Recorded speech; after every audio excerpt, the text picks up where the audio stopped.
नमस्कार, आप देख रहे हैं खबर उत्तर प्रदेश और मैं हूं आपके साथ अविन्या राउत। रुक करें खबरों का, लेकिन उससे पहले रुक करते आज की सुर्खियों का।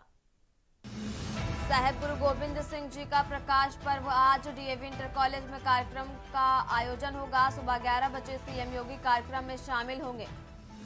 आज महाकुंभ में एंट्री करेंगे आनंद अखाड़े के संत। 1000 से ज्यादा साधु संत पेशवाई में होंगे शामिल। नागा सन्यासी होंगे आकर्षण का केंद्र। बाबा विश्वनाथ के स्पर्श दर्शन 26 फरवरी तक नहीं होंगे। महाशिवरात्रि और सावन का प्रोटोकॉल लागू रहेगा। महाकुंभ की तैयारियों के बीच प्रयागराज से नक्सली गिरफ्तार। जमानत पर छूटकर बाहर आया था नक्सली। एटीएस ने पूछताछ के बाद भेजा जेल। मेरठ में गौ कसी रोकने के नाकाम सकौती। चौकी प्रभारी समेत 7 पुलिसकर्मी निलंबित। एसएसपी ने की कार्रवाई। वाराणसी में एनटीए ने ग्रुप डी के 3 सॉल्वर दबोचे। 10,000 में परीक्षा दे रहा था मुन्ना भाई लंका। पुलिस ने दोस्त समेत सॉल्वर को भेजा जेल। आप देख रहे हैं के न्यूज, खबरों का सारथी। और अब बात करेंगे जानलेवा ठंड की और बड़ी जानकारी इस बीच आपको राजधानी लखनऊ से बता रहे हैं, जहां यूपी में पछुआ हवा, घने कोहरा बरपा रहा कहर। वहीं सूबे में अब तक 12 लोगों की ठंड की वजह से मौत हो चुकी। वहीं प्रदेश का सबसे ठंडा जिला रहा इटावा और सड़क हादसे में इजाफा हो रहा। कई जिलों में कोहरे के कारण विजिबिलिटी भी शून्य रही। दिन में भी हेडलाइट जलाकर सड़कों पर निकल रहे लोग। और ठंड से इंसानों के साथ बेजुबानों का भी बुरा हाल। पश्चिम में यूपी में आज बूंदाबांदी की संभावना भी बताई जा रही है। वहीं मौसम विभाग ने ठंड बढ़ने की आशंका जताई। हमीरपुर में 6, भदोही, बरेली व महोबा में 1-1 की मौत। वहीं पर प्रयागराज जिले में भी 3 लोगों की ठंड की वजह से मौत हो चुकी है।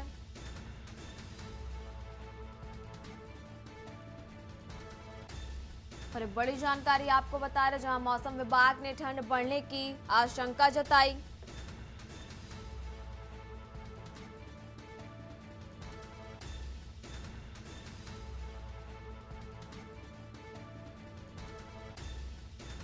और कड़ाके की ठंड और कोहरे के बीच कोल्ड डे का अलर्ट बताया गया। वहीं पश्चिम में यूपी में बूंदाबांदी के आसार और यूपी में शीतलहर जारी और कई जिलों में शीत दिवस की चेतावनी भी जारी की गई है। अरे बड़ी जानकारी आपको बता रहे, जहां प्रदेश का सबसे ठंडा शहर इटावा रहा, वहीं सड़क हादसों में भी इजाफा देखने को मिल रहा है और कई जिलों में कोहरे के कारण विजिबिलिटी भी शून्य रही।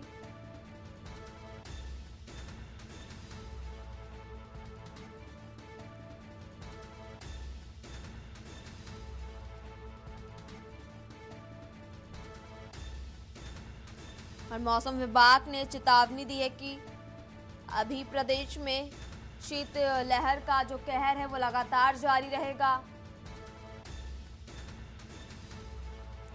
पश्चिमी उत्तर प्रदेश के कुछ क्षेत्रों में हल्की वर्षा होने की भी संभावना जताई जा रही है।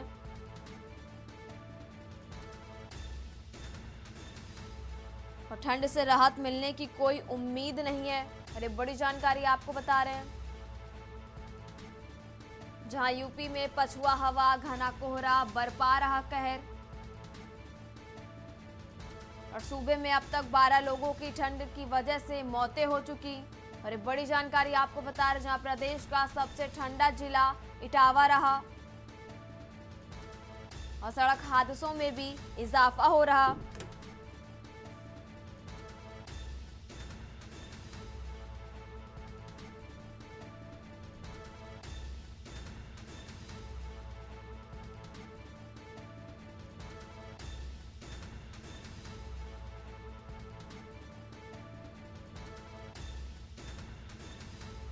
और पश्चिम में यूपी में आज बूंदाबांदी की संभावना भी जताई गई है।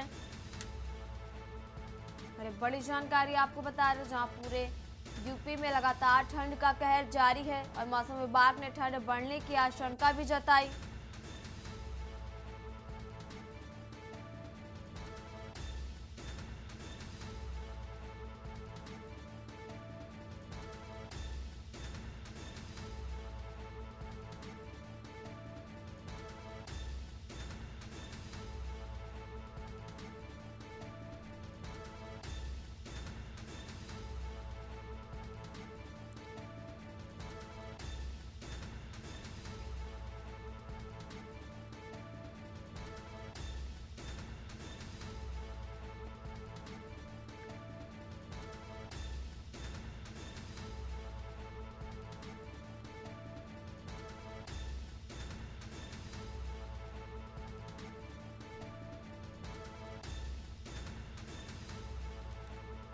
और ठंड से इंसानों के साथ बेजुबानों का भी बुरा हाल देखने को मिल रहा।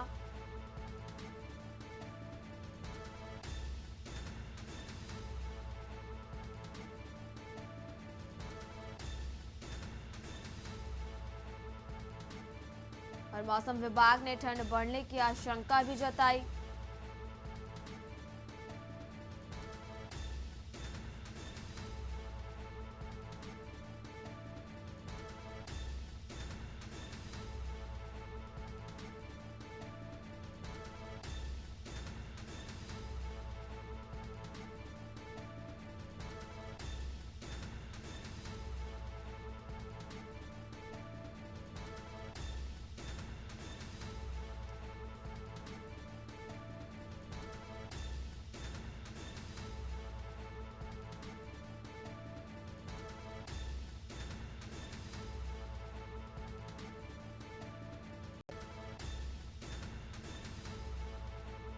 और दिन में भी हेडलाइट जलाकर सड़कों पर निकल रहे हैं लोग। वहीं ठंड से इंसानों के साथ बेजुबानों का भी बुरा हाल देखने को मिल रहा।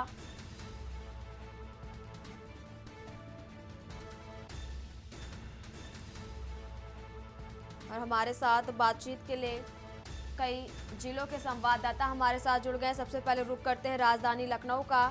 लखनऊ से हमारे साथ संवाददाता अनिकेत तिवारी जुड़ गए। अनिकेत जी, लखनऊ में सर्दी बढ़ गई और घना कोहरा छाया, उसकी बूंदें गिर रही हैं और सड़कें भीग गई। ऐसा लग रहा है कि जैसे रात में बारिश हुई है और कोहरा खिड़कियों से अपार्टमेंट में घुस गया। वहीं बात करें रूमी दरवाजे की तो घने कोहरे से वो पूरा ढक गया और कई फ्लाइटें और ट्रेनें भी लेट है। कैसी स्थिति देखी जा रही है अनिकेत जी लखनऊ में?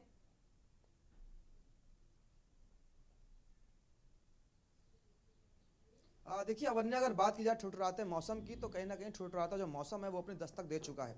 और रूमी गेट ही नहीं बल्कि लखनऊ के आसपास और सभी इलाकों की अगर हम बात करें तो जो घना कोहरा है वो साफ तौर पर आप देख सकते हैं कि जो घना कोहरा है वो पूरा दिन बना रहता है। अगर हम सूर्यदेव की बात करें तो सूर्यदेव के दर्शन कल भी पूरा दिन नहीं हुए थे और आज भी मौसम विभाग का अनुमान यही है कि आज भी पूरा दिन लखनऊ और लखनऊ के आसपास के इलाकों में सूर्यदेव के दर्शन लोगों को नहीं होंगे। लिहाजा अगर बात करें सर्द हवा की अवन्या, तो निश्चित तौर पर जो सर्द हवा है वो चलती हुई नजर आ रही है और उससे लोग खासा परेशान होते हुए नजर आ रहे हैं। हम अपने सहयोगी से कहेंगे कि आपको कैमरा पैन करें और सुबह की ये तस्वीरें दिखाएं कि किस तरह से जो कोहरा है वो आसमान में छाया हुआ है और ठंड जो हवा है, सर्द जो हवा है वो साफ तौर पर चलती हुई अवन्या नजर आ रही है और उससे कहीं ना कहीं आम जनजीवन जो है वो व्यस्त होता हुआ नजर आ रहा है।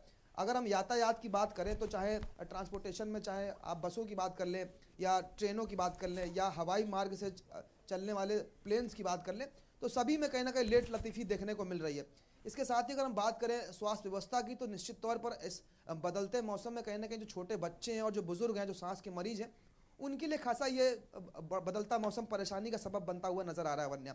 हालांकि अगर बात करें प्रशासन की या फिर नगर निगम विभाग की तो नगर निगम विभाग और जिला प्रशासन ये पूरी तैयारी कर चुका है कि जितनी भी जगहों पर बड़ी संख्या में लोगों की गैदरिंग होती है या फिर जहां पर रात्रि में लोग शरण लेने के लिए कहीं ठहरते हैं तो उन जगहों को चिन्हित करके उन पॉइंट को स्पॉट को चिन्हित करने के साथ ही वहाँ पर शेल्टर होम्स वहाँ पर बनाए जाए। इसके साथ ही अलाव की जो व्यवस्था है वो वहाँ उन पॉइंट्स पे की जाए ताकि लोगों को इस ठुठुराती ठंड में खुले आसमान के नीचे ना सोना पड़े। वन्या साफ तौर पर प्रशासन की तरफ से जो तैयारियां हैं वो पूरी कर ली गई, लेकिन उसके बावजूद भी कहीं ना कहीं बदलता मौसम लोगों के लिए परेशानी का सबब बनता हुआ नजर आ रहा है। हालांकि उसको ध्यान में एहतियात बरतते हुए जो स्कूल के छोटे जो बच्चे हैं उनकी छुट्टियां 15 तारीख तक कर दी गई हैं वन्या। हालांकि जैसे कि मैंने बताया कि जो बुजुर्ग हैं, जो सांस के मरीज हैं, उनके लिए ज़रूर ये मौसम में बदलता हुआ मौसम परेशानी का सबब बन रहा है। हालांकि अगर बात करें डॉक्टर्स की तो डॉक्टर्स लगातार लोगों को एहतियात बरतने की बात कर रहे हैं। उसके साथ ही अगर बात करें विजुअलिटी की अवन्या, तो अगर हम बात करें विजुअलिटी की तो शाम तक जो विजुअलिटी वो 0 तक पहुंच जा रही है। तो अब ऐसे में लोगों को कहीं ना कहीं ये समझना बेहद आवश्यक होगा कि अगर वो घर से निकल रहे हैं तो इस बात की वो एहतियात बरतें कि अपनी गाड़ी की जो स्पीड है उसको नियंत्रित रखें। इसके साथ ही गाड़ी का जो डिपर है उसको आप 24 कंटिन्यू आप जला के रखें ताकि सामने आने वाली जो गाड़ी है वो आपको देख पाए, विजुअल हो पाए, तो दुर्घटना कहीं ना कहीं होने से बचेगी। इन तमाम एहतियात बरतते हुए इस बदलते मौसम में हम इस मौसम का लुत्फ भी ले सकते हैं अवन्या। वहीं अनिकेत बात करें तो मौसम विभाग ने प्रदेश के कई जिलों में कोहरे का येलो अलर्ट भी जारी किया है। अनिकेत जी,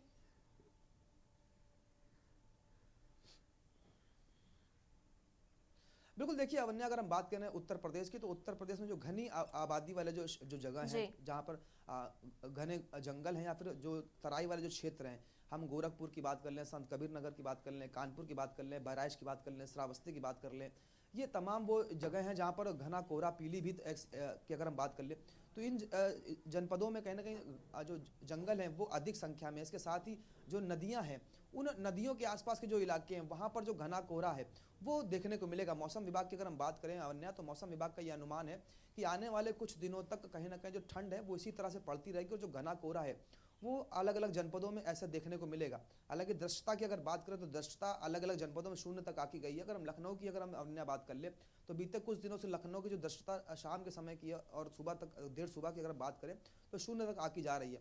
हालांकि दुर्घटनाएं भी कहीं ना कहीं होती हुई नजर आ रही हैं। और बात करें अगर प्रशासन की, तो प्रशासन भी लोगों से अपील कर रहा है कि आप इस बात को जरूर आप ताकीद करें कि अगर आप शाम के वक्त घर से निकल रहे हैं तो अपनी गाड़ी की जो स्पीड है उसको आप नियंत्रित रखें, ताकि समय रहते आप ब्रेक लेकर पाए और दुर्घटना होने से बचे। क्योंकि साफ तौर पर विजुअलिटी कम होने से लोगों को गाड़ी चलाने में खासा परेशानी होती हुई नजर आ रही है वन्या। ऐसे में लोगों की जन सहभागिता की अपील लगातार प्रशासन लोगों से करता हुआ नजर आ रहा है और कहीं ना कहीं इस बदलते मौसम में जन सहभागिता की बेहद आवश्यकता है वन्या। चलन के जी, आपका बहुत बहुत शुक्रिया तमाम जानकारी हमारे दर्शकों के साथ साझा करने के लिए। अब रुक कर लेते हैं कानपुर का। कानपुर से हमारे साथ संवाददाता शहनवाज जुड़ गए हैं। शहनवाज जी, आपसे जानना चाहेंगे कानपुर में ठंड को लेकर क्या स्थिति देखी जा रही है और नगर निगम प्रशासन की तरफ से अलाव को लेकर क्या कुछ इंतजाम किए गए हैं? शहनवाज जी।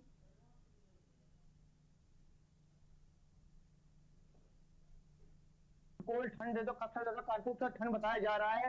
यहाँ पर मौसम वैज्ञानिक ने बताया जी कि अगले 2 से 3 दिन तक ऐसा मौसम रहेगा। आप देख सकते हैं कि इस वक्त जो कानपुर के चौराहे पर खड़ा, आप देख सकते हैं कि दूर दूर तक यहाँ पर कोहरा दिख रहा है। कोहरे के अलावा यहाँ जो जितनी भी घनी आबादी में आते जाते जिनकी जो गति जी है वो एकदम काफी धीमी दिख रही है। साफ साफ देख सकते हैं कि अभी भी जो बादल में जो कोहरा है वो अभी भी कोहरा है। साथ साथ आपको ये बता दें 2 से 3 दिन तक जो है सूर्य के वो भी वो नहीं निकले। और अगले मौसम विज्ञान ने यही लगाया 2 से 3 दिन तक बारिश होने की संभावना भी बताई जा रही है। अगर बात करी जाए तो अलाव की, तो यहाँ पर किसी तरह की कोई भी अलाव की कोई व्यवस्था नहीं करी गई है। अगर प्रशासन की कहीं ना कहीं प्रशासन ने कहीं पर अलाव की व्यवस्था करी कहीं है, मगर कुछ जगह ऐसी जगह जहाँ पर अलाव की व्यवस्था नहीं करी गई है। आपको देख सकते हैं जहां तक अगर रेलवे में भी जो ट्रेन जो लेते चल रही है, साथ साथ वो भी ट्रेन भी लेट चल रही है। अगर रोडवेज की बात करी जाए तो बस भी किसी न किसी तरह लेट चल रही है और यात्री जो है कम यात्री परेशान चल रहे हैं। जी वंदे। शहनवाज जी, आपसे जानना चाहेंगे कि नगर निगम प्रशासन की तरफ अलाव को लेकर क्या कुछ इंतजाम किए गए हैं? देखिए जिलाधिकारी की तरफ से जो हर पॉइंट पे जो चिन्हित करा गया कि हर चौराहे पे हर पॉइंट पे जो अलाव की व्यवस्था जो है वो करी जाए। साथ साथ और बात करी जाए तो जो शेल्टर होम में जो बाहर जो सोने वाले उनको जो शेल्टर होम तक पहुंचाया जाए ताकि उनको सर्दी ना लगे और उनको सही जगह वो करे। बात करिए जाए स्वास्थ्य विभाग में जो सर्दी मौसम में ब्रेन ट्यूमर, हार्ट अटैक जैसी बीमारी को सबसे ज्यादा खतरा है। जहां तक छोटे बच्चे और बुजुर्ग को भी ज्यादा खतरा बताया जा रहा है। जी चलिए शहनवाज जी, आपका बहुत बहुत शुक्रिया तमाम जानकारी साझा करने के लिए। और अब रायबरेली का रुख करते हैं। रायबरेली से संवाददाता केशवानंद शुक्ला हमारे साथ जुड़े हुए। केशवानंद जी, आपसे जानना चाहेंगे रायबरेली में ठंड को लेकर क्या स्थिति देखी जा रही है? बिल्कुल, देखिए रायबरेली की अगर बात करें तो रायबरेली में भीषण ठंड लगातार देखने को मिल रही है। ठंड के चलते जो स्कूली छात्र उन्हें काफी दिक्कतों का सामना करना पड़ा, क्योंकि देखा गया जो सरकारी विद्यालय हैं वो खुले हुए वो बंद है, बाकी और जो प्राइवेट विद्यालय हैं वो खुले हुए हैं, जिसके चलते जो छात्र हैं उन्हें काफी दिक्कतों का सामना करना पड़ा। वहीं दूसरी ओर देखा जाए तो लगातार भीषण ठंड का जो असर है वो मैदानी क्षेत्र में जिस प्रकार पड़ रहा है उसके चलते जो लोगों जो रहन सहन उसमें भी काफी बदलाव देखने को मिला। वहीं देखा जा रहा है जो यातायात है वो भी काफी ठप देखने को मिला, लेकिन जो सड़कों पे जरूरी काम हो रहा है तभी निकल रहे हैं। और वहीं फॉग लाइट का भी लगातार इस्तेमाल किया जा रहा है, क्योंकि देखा जाता है जो दुर्घटनाएं होती है वो भीषण कोहरे में दुर्घटनाएं होती है, तो उसके चलते जो है फॉग लाइट का लोग इस्तेमाल लगातार कर रहे हैं ताकि जो दुर्घटनाएं उस पर बच सके। भीषण ठंड को देखते हुए नगर पालिका की तरफ से जो है हर चौराहों पर, वो चाहे रेलवे स्टेशन की बात की जाए या बस स्टेशन की बात की जाए या हॉस्पिटल की बात की जाए, हर जगह जो है अलाव की व्यवस्थाएं कराई गई है ताकि जो भी यात्री हो या तीमारदार मरीज आए उन्हें किसी भी प्रकार की दिक्कतें ना, उसको भी लेकर के जिला प्रशासन और नगर पालिका की टीम की ओर से सभी व्यवस्थाएं कर ली गई है। लेकिन फिर भी देखा जा रहा है कि जो ठंड है लगातार बढ़ रही है, जिसके चलते आम जनमानस को भी काफी दिक्कतों का सामना करना पड़ा है। वहीं अगर रायबरेली की अगर बात करें तो रायबरेली में कई दिनों से धूप नहीं निकली है, जिसके चलते जो है लगातार जो ठंड है वो बढ़ती जा रही है। जी काफी बिल्कुल। देखा जा रहा है कि कोहरे का असर है, जिससे लोगों को काफी दिक्कतों का सामना करना पड़ रहा है। अमन्या। और केशवानंद जी, आपसे ये भी जानना चाहेंगे, किसानों को कितना नुकसान देखा जा रहा है ठंड की वजह से? बिल्कुल, देखिए किसानों की अगर बात की जाए तो इस समय आलू की फसलें हो रही हैं। वहीं जी जिस प्रकार जो कोहरा पड़ रहा है, कोहरे के चलते जो है फसलों में भी काफी नुकसान होता है, क्योंकि आलू की भी फसल इस समय जो है बोई बोई जी जा रही है। बिल्कुल। तो कहीं ना कहीं किसानों को भी काफी दिक्कतें हो रही हैं, और फसल जो है अगर इसी प्रकार रहा तो आलू की फसल नष्ट होती रहेगी, जिससे चलते किसानों का नुकसान होगा। तो कहीं ना कहीं किसानों को भी इस ठंड में जो है काफी दिक्कतों का सामना करना पड़ रहा है। जी। चलिए केशवानंद जी, आपका बहुत बहुत शुक्रिया तमाम जानकारी साझा करने के लिए। और हमारे साथ हरदोई से संवाददाता अंबुज मिश्रा जुड़े। अंबुज जी, आपसे जानना चाहेंगे हरदोई में ठंड को लेकर कैसे स्थिति देखी जा रही है? जी बिल्कुल अवन्या, बताना चाहूंगा हरदोई जनपद में भीषण ठंड का प्रकोप देखने को मिल रहा है। सुबह और रात हो या किसी भी समय हो, लेकिन जो वाहन चालक हैं वो अपने वाहनों की लाइट जलाकर ही अपने घरों से निकलते हुए नजर आ रहे हैं। बेहद सर्दी के मौसम के कारण जो आवश्यक कार्य होते हैं उसी को लेकर स्थानीय जो लोग हैं, राहगीर जो हैं, वो निकलते हुए नजर आते हैं। जी तस्वीरें हम बिल्कुल। आपको पीछे की दिखा सकते हैं। ये चौराहा सीडीओ चौराहा कहा जाता है। यहाँ पर किसी समय गर्मियों के दिन में काफी भीड़ एकत्रित हो जाती है, लेकिन अब इस समय वही लोग दिखाई पड़ रहे हैं जो अपने जरूरी काम के लिए हैं। सब्जी विक्रेता हैं, वो निकले हुए हैं क्योंकि उनको अपने परिवार का पालन पोषण करना है। हालांकि सर्दी बेहद है, इसके चलते आम जनमानस काफी परेशान नजर आ रहा। वहीं अगर बात करें जिला प्रशासन की, तो जिला अधिकारी मंगला प्रसाद सिंह के द्वारा हरदोई जनपद के सभी जो लोग हैं उनसे अपील की गई है कि आप सभी लोग आवश्यक कार्य से ही अपने अपने घरों से निकले। किसी भी प्रकार से अगर अनावश्यक घर से ना निकले और समय समय पर सर्दी से बचाव के लिए प्रयास करते रहे, आग जलाते रहे। नगर पालिका हरदोई के द्वारा हरदोई जनपद में मुख्य चौराहों पर ही अलाव जलाने का कार्य किया जाता है। बेहद ऐसे चौराहे हैं जहां पर किसी भी प्रकार का कोई अलाव नहीं जलाया जा रहा है। एक बड़ी लापरवाही हरदोई नगर पालिका की देखने को मिली हुई है। और जो रेन बसेरे बने हुए हैं वहां पर गर्म पानी की व्यवस्था किसी भी प्रकार की नजर नहीं आती है। और ग्रामीण क्षेत्र की अगर बात करें तो वहां पर किसानों ने जानकारी देते हुए बताया हुआ है कि जनपद में हरदोई का प्रशासन जो है बिल्कुल उनकी जो समस्या है उनको सुध लेता हुआ नजर नहीं आ रहा है। किसानों ने जानकारी देते हुए बताया, साथ रातों में हम अपनी फसल का बचाव करते हैं। जबकि जिला पशु चिकित्सा अधिकारी से भी उनके द्वारा अपील की गई थी जो आवारा पशु हैं, छुट्टा जानवर हैं, उनको लेकर उनको पकड़ा जाए, लेकिन जिला पशु चिकित्सा अधिकारी के द्वारा सीएम योगी आदित्यनाथ के निर्देशों की जमकर धज्जियां उड़ाई जा रही है। एक बड़ी लापरवाही हरदोई जनपद में जिला प्रशासन की देखने को मिली हुई है आवारा पशुओं को लेकर। और जिला अधिकारी ने सभी तहसील परिसरों को निर्देशित किया था कि आप सभी लोग अपने तहसील परिषद क्षेत्र के अंतर्गत अलाव व रेन बसेरा की पूर्णता व्यवस्था कर लें। लेकिन जनपद की जो तहसील परिषद क्षेत्र के अंतर्गत चौराहे हैं वहां पर किसी भी प्रकार का कोई अलाव व्यवस्था नहीं जलाई जा रही है। एक बड़ी लापरवाही हरदोई जनपद में जिलाधिकारियों को प्रति देखने को मिली हुई है, जहां पर हरदोई जिलाधिकारी के निर्देश का पालन उप जिलाधिकारी करते हुए नजर नहीं आ रहे हैं। चलिए अंबुज जी, आपको बहुत बहुत शुक्रिया तमाम जानकारी हमारे दर्शकों के साथ साझा करने के लिए। और अब रुक कर लेते हैं बुलंदशहर का। बुलंदशहर से हमारे साथ संवाददाता अनिल मीणा जुड़े। अनिल जी, आपसे जानना चाहेंगे, जो कल का तापमान था वो कम था और आज का तापमान ज्यादा है, तो और बुलंदशहर में ठंड को लेकर क्या कुछ स्थिति देखी जा रही है?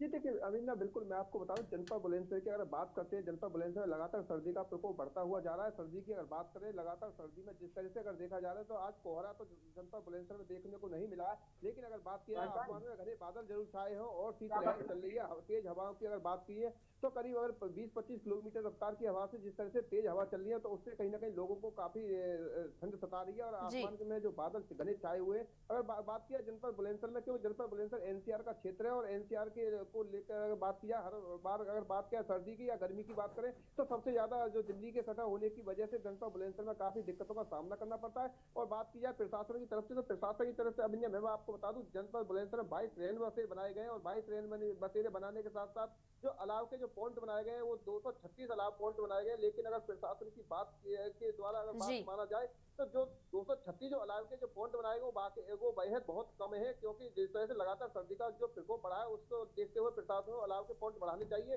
क्योंकि लगातार देखा जा रहा है मात्र अगर किसी भी नगर पंचायत में अगर देखें तो अगर उसमें 3 से 4 पॉइंट बनाए गए हैं। अगर ग्रामीण क्षेत्रों की बात करें, अभी ना ग्रामीण क्षेत्र या जनपद बुलेंसर में ज्यादा है, क्योंकि यहाँ की जनता है, मजदूर वर्ग के लोग ज्यादा रहते हैं। और अगर बात देखा जाए तो ग्रामीणों में किसी तरह की कोई भी व्यवस्था प्रधान द्वारा वीडियो के द्वारा नहीं की गई है, ना ही कोई ऐसे निर्देश दिए गए हैं प्रधान को जिससे कि किसी चौराहे पे ग्रामीणों के लिए तापने के लिए कोई अलाव की व्यवस्था की जाए। तो कहीं ना कहीं देखा जा रहा है वीडियो स्तर पर कभी बहुत लापरवाही है, जबकि जनपद बुलंदशहर के डीएम की बात करें तो डीएम ने पहले ही सख्त निर्देश दे दिए थे, और सीडीओ की बात करें तो सीडीओ और डीएम ने दोनों ने सख्त निर्देश दिए थे कि किसी तरह की कोई भी लापरवाही बर्दाश्त नहीं की जाएगी। तो देखा जा रहा है कि जिस तरह से डीएम के जो आदेश हैं उनको वीडियो कहीं ना कहीं धज्जियां उड़ाते हुए साफ साफ दिखाई दे रहे हैं। सेक्रेटरी की बात करें और ग्राम प्रधानों की, तो किसी तरह की ग्रामीण क्षेत्रों में व्यवस्था न होना वो कहीं ना कहीं चिंता का विषय, क्योंकि सर्दी का प्रकोप लगातार बढ़ता हुआ जा रहा है अभी ना। लेकिन अगर बात किया बुलंदशहर में आज कोहरे की तो दस्तक नहीं है, लेकिन अगर आसमान में जिस तरह से घने बादल छाए हुए, तो लगता है जो मौसम विभाग ने भी पश्चिमी उत्तर प्रदेश में जिस तरह भारी कुछ बूंदाबांदी की जो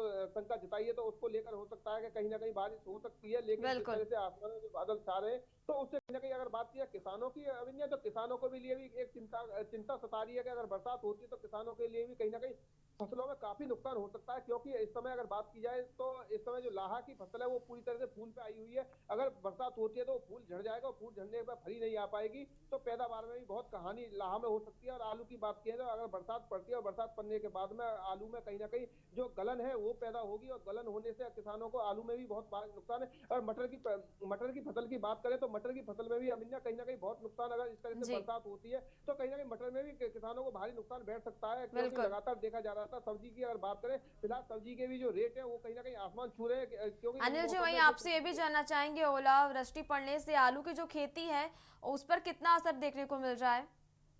देखिए अभी ना जिस तरह से पश्चिमी उत्तर प्रदेश में जो आसमान में घने बादल छाए हुए हैं, और अगर बात की जाए अगर ओलावृष्टि होती है तो ओलावृष्टि से किसान पूरी तरह से चौपट हो जाएगा, चाहे तो वो आलू की फसल हो, चाहे मटर की फसल हो, लाहा की फसल हो। अगर बात की जाए किसी भी फसल को लेकर, तो अगर ओला पड़ते हैं, क्योंकि बेमौसम जिस तरह से अगर ओले पड़ते हैं तो ओले से कहीं ना कहीं पूरी तरह से फसल चौपट हो जाए, किसान कहीं ना कहीं कंगाली के कगार पे आ सकता है। और किसान को कहीं ना कहीं ये चिंता सता रही है कि इस समय ओले की ज्यादा शंका रहती है, तो बरसात को भी किसान नहीं चाह रहे कि बरसात हो। और अगर बात की जाए चाहे अगर कोहरा पड़ता है तो कोहरे से एक बार को किसान संतुष्ट रह सकता है, क्योंकि कोहरे से इतना नुकसान नहीं हो पाएगा फसल में। अगर जिस तरह से अगर बात की जाए, जिस तरह से जो अगर पछाड़ियां और इस समय आज जो पुरवाई की जो हवा चली है वो करीब बात देखा जा रहा है 20 से 25 किलोमीटर की रफ्तार से जिस तरह से तेज हवा चल रही है, तो कहीं ना कहीं जो सर्दी है और आसमान में जो घने बादल छा रहे हैं, तो कहीं ना कहीं हो सकता है पुरवाई से कहीं ना कहीं बरसात ना हो जाए। बरसात होने से अगर बात की जाए तो आलू में गलन पैदा होगी, और गलन के साथ साथ अगर बरसात में ओले पड़ते हैं तो ओले पड़ने से आलू की फसल तो नष्ट होगी। उसके साथ में लाहा की फसल है, अगर बात की जाए मटर की फसल है, कोई भी फसल, गेहूं की फसल तक इसमें नुकसान होने की संभावना बताई जा रही है। जी चलिए अनिल जी, आपका बहुत बहुत शुक्रिया तमाम जानकारी हमारे दर्शकों के साथ साझा करने के लिए। और यूपी में मौसम पूरी तरह से बिगड़ गया है। प्रदेश के सभी जिले सोमवार को घने कोहरे की चादर में डूबे दिखे। वहीं कोहरा कहीं पर कम तो कहीं पर ज्यादा दिखा, पर ज्यादातर जिलों में दृश्यता 0 रिकॉर्ड की गई। और अवध में राजधानी लखनऊ सहित आसपास के जिलों में घना कोहरा देखा गया। और मौसम विभाग के अनुसार अभी 1-2 दिन ऐसे ही हालात बने रह सकते हैं। और अरब सागर से आ रही नमी की वजह से राजधानी समेत यूपी के कई जिलों में बादलों की आवाजाही रहेगी। और फिलहाल मेरे साथ इस बुलेटिन में इतना ही। आप देखते रहिए के न्यूज़ इंडिया। नमस्कार। आप देख रहे हैं के न्यूज़, खबरों